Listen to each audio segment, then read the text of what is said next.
Have you ever decided to get up at a specific time the following day and you go to bed at a good time and you pick up your phone a bit just to check if there's anything new and fun on Instagram or TikTok, and before you know it, 30 minutes pass.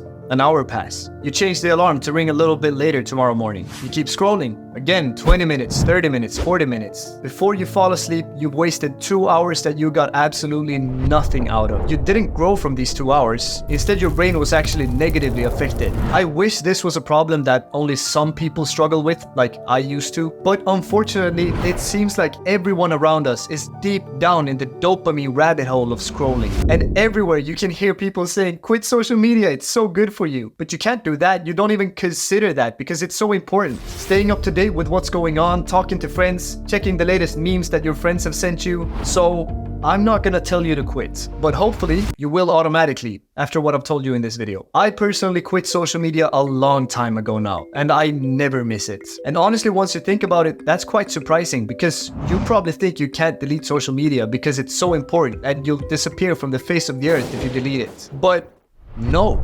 Have you ever heard someone complaining about these negative effects after actually quitting social media? The ones that actually do quit, myself included, generally just talk about it like they overcame an addiction. And unfortunately, that's exactly what it is in most cases. But I found a way to quit social media effortlessly.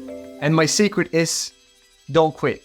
Telling yourself to quit is usually too hard for most people. What I did was to first of all remove notifications from these apps. Once I couldn't get notifications from Snapchat or Instagram anymore, I completely stopped using them. This was really unexpected to me, but it makes sense. I wasn't constantly reminded of their existence. I removed the cue that triggered me to open the apps. And once I realized I had pretty much completely quit using the apps, I simply uninstalled them. And now you may be thinking, but you said I don't have to quit. And here's the big thing. You uninstall them without saying that you have to quit. You're still allowed to use the apps. You just uninstall them whenever you don't use them. Not having social media installed is usually more than enough friction for you to stop using it completely. Because social media is what we turn to when we don't want to do the hard work.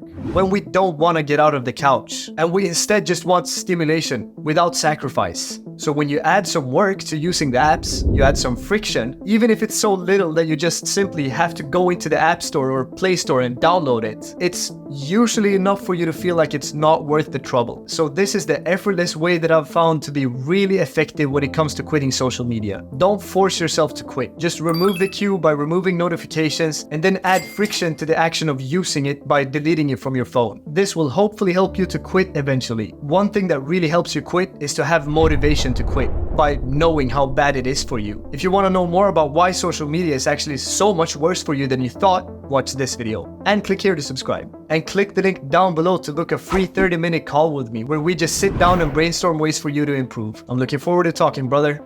Until then, earn your sleep.